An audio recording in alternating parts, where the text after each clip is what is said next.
America is the richest and most powerful country in history, but America's rise to number one was actually quite unexpected. In fact, most of North America was ignored for more than 100 years after it was discovered. Here's a map that was made right before Christopher Columbus discovered America. The Vikings said they had discovered an island somewhere over here, but no one realized that it was actually a continent. So Columbus believed that he could find a trade route to Asia by sailing west. But actually he found some islands in the Caribbean Sea. Columbus didn't find the spices he was expecting, but he still believed that he was close to India. So he called the natives Indians, got some goodies, and took them back to the King and Queen of Spain. Hey, your majesties, I just got back from Asia. Great, where are the spices? Well, we haven't found the spices yet, but they've got lots and lots of gold. Now you're talking, Columbus. Go back, tell them all to be Christians, and bring back that gold. A few years before Columbus claimed the West Indies for Spain, the Portuguese had discovered that they could reach Asia by sailing around Africa. So Spain and Portugal drew a line right down the middle of the map, and they agreed that all the non-Christian lands on this side of the line would belong to Portugal, and everything on the other side would belong to Spain. So the Portuguese sailed to Asia and built a huge trading empire, and the Spanish got busy conquering their half of the world. All of the interesting parts of the Americas were down here, where there was lots of gold, silver, and people. So that's where the Spanish went. Actually, the Spanish also sent an expedition into North America in 1539, but they didn't find gold and silver, so they mostly ignored all these useless lands up here in North America. The English actually sent an explorer to North America while the Spanish were still exploring the islands in the Caribbean. That was 16 years before the Spanish discovered Florida. But after that, the English waited almost 100 years before they tried to colonize America. England's first colony was established at Roanoke, North Carolina in 1585. But the same year, England got busy fighting a war with Spain, and that colony mysteriously disappeared. So they tried again at Jamestown, and this time it worked. Next, the Pilgrims arrived in Plymouth. The Pilgrims were strict Christians who outlawed bad stuff like gambling and celebrating Christmas. Soon lots and lots of people were coming to America, and before long the East Coast was covered with British colonies. Meanwhile, the French were busy claiming all of the land in the middle of North America. Now it's 1754, and it's time for a war to figure out who really owns what in America. New France has a population of about 60,000 people, so they team up with some Indian tribes to help them fight. That's why it's called the French and Indian War. The British colonies have a population of more than 1 million people, and they also team up with some Indian tribes. Who do you think won? That's right, the British beat the French. At the same time, there was also a big war back in Europe, and when it was over, it was time to redraw the map. France gave half of Louisiana to Spain before the war was over to make sure Britain didn't get it. Then, after the war, France had to give the other half of Louisiana to Britain. France also had to give Canada to Britain. Now Britain had lots of land in America, but Britain had also spent lots of money on the war. And now they needed money. Hey, colonies, you know that expensive war we helped you win? Yeah, thanks for the help. Sure, no problem. By the way, we're going to start collecting lots and lots of taxes to pay for all the help we give you. What? You never help us. We're the ones who are always helping you. And how can you tax us if we don't get to vote? The colonists weren't happy with the new taxes, and the disagreement turned into a fight, and from a fight into a revolution. On the 4th of July, 1776, the Americans declared their independence from Great Britain, and that was the beginning of the United States of America, right? Not quite.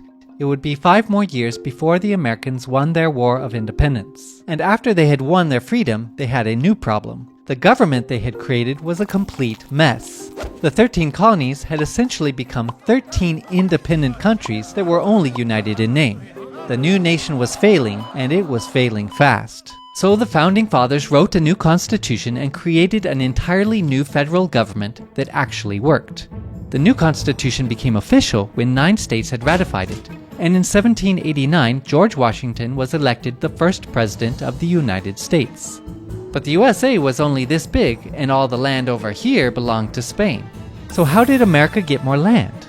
Well, over in France, a guy named Napoleon seized power and started conquering Europe. Napoleon also wanted to build an empire in America, so he made a deal with Spain that would give Louisiana back to France. But the Americans needed to use the Mississippi River to send goods to and from other places, and they were afraid of what Napoleon might do if he controlled the river. So America asked France to sell New Orleans to them. You know my plans for a great empire in North America. But now I must invade Britain. We can build our empire in America after we defeat the British. But if the Americans discover our plans for America, they will support Britain, which could be fatal. But if we sell Louisiana to the Americans, they will be our friends forever, and Britain will be ours.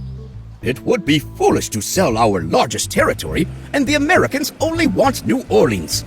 Enough! I've made up my mind. We will sell it all. The money will fund our war with Britain. And so America bought Louisiana for $15 million. America had just doubled in size, and that was good because America's population was also almost doubling every 20 years. In those days, the average American family had 7 children, and all those kids needed some place to live. So lots of Americans moved west, where there was lots and lots of unclaimed land. Does anyone own this land? Of course not. Great, because now it's mine. But these lands, my hunting grounds. That's not proper English. You're supposed to say, these lands were my hunting grounds. In 1819, America bought Florida from Spain and agreed that this line right here would be the border between the United States and New Spain. Just 2 years later, Mexico won its independence from Spain, and America had a new neighbor. The northern territories of Mexico were sparsely populated and difficult to control, so the Mexican government invited Americans to settle in Texas. These settlers quickly outnumbered the Mexicans, and before long the Texans broke free from Mexico and created their own independent republic. Yeehaw! We want to join the USA. Do you have slaves? Yes, we do, and we're proud of it. Sorry, we don't need any more slave states. Hey guys, I'm president now, and this is ours. In 1845, the United States changed its mind and let the Republic of Texas join the Union. Disputes over the border of Texas led to a war with Mexico. At the end of the war, the United States paid Mexico $15 million and took the northern parts of Mexico that President Polk wanted. Just 5 years later, the United States also bought another piece of land from Mexico for $10 million. Meanwhile, the British agreed to let the Americans have all of the Oregon Territory below this line, as long as the British could have everything above the line. And so, in just 50 years of great luck and one ugly war with Mexico, America now stretched from sea to sea. And now there was nowhere left to expand, unless... Hello, Uncle Sam. I found an island in the middle of the ocean. Can I claim it for the U.S.? We might need that for World War II. Does anyone live there? No, sir. Is it covered in bird droppings? Yes, sir. Congratulations, son. You're standing on U.S. soil. Actually, sir, I wouldn't call this soil. By the way, the Guano Island Act is still a law, so if you're tired of paying way too much for rent, go find yourself an island to occupy. Wow, everything is great.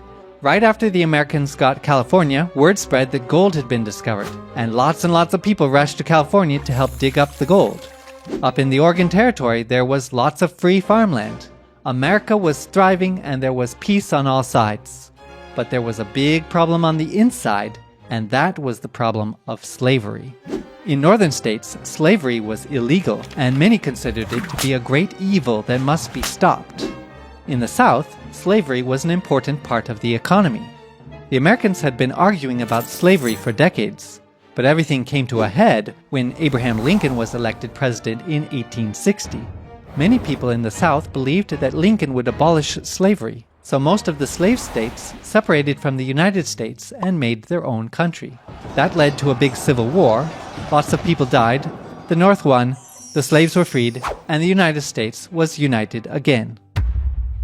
I'm sorry to hear about the assassination of President Lincoln. Yeah, another assassin tried to kill me on the same night, but I survived the stabbing. That's terrible. I mean, it's terrible that you were stabbed, but I'm glad that you survived. By the way, the Tsar wants America to have Alaska. How much can you pay for it? I think we could do 5 million, maybe 5.5 million, but not more. How about 7 million? Sure. Great. I have approval for 7 million. We can make the treaty tomorrow. Can we do it tonight? I should have asked for more money. Great. Now America has another huge chunk of land. Now it just needs a few tropical islands. Hey, look at that! Some American businessmen have taken control of the Hawaiian Islands, and they're asking the United States to annex them. But the President of the United States said no.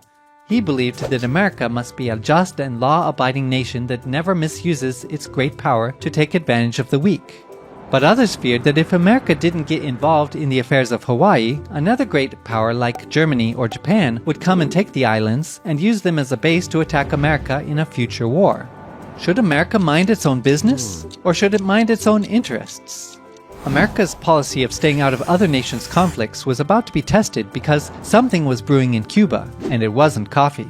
Cuba was in the middle of a war for independence. Almost all of Spain's other colonies had already won their independence from Spain after the American and French revolutions. But Cuba, Puerto Rico, and the Philippines were still colonies of Spain. The Cuban War for Independence was constantly in American newspapers, and most Americans sympathized with the revolutionaries.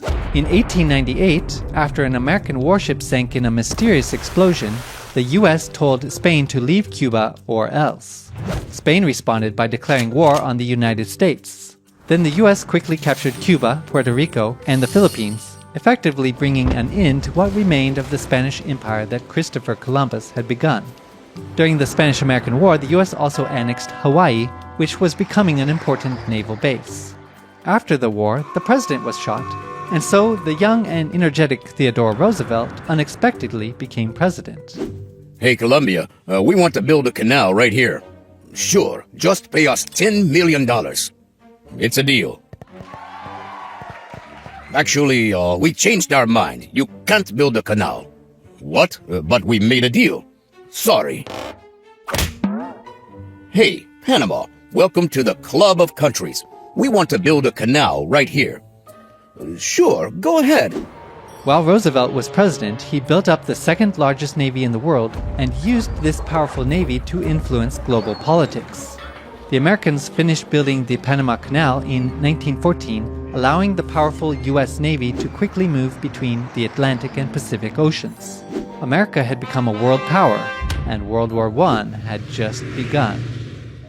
If you want me to make more videos like this, please subscribe to let me know, and be sure to watch the next video right here. If you want to learn more about American history, I'll leave notes and clarifications in the description. See you next time!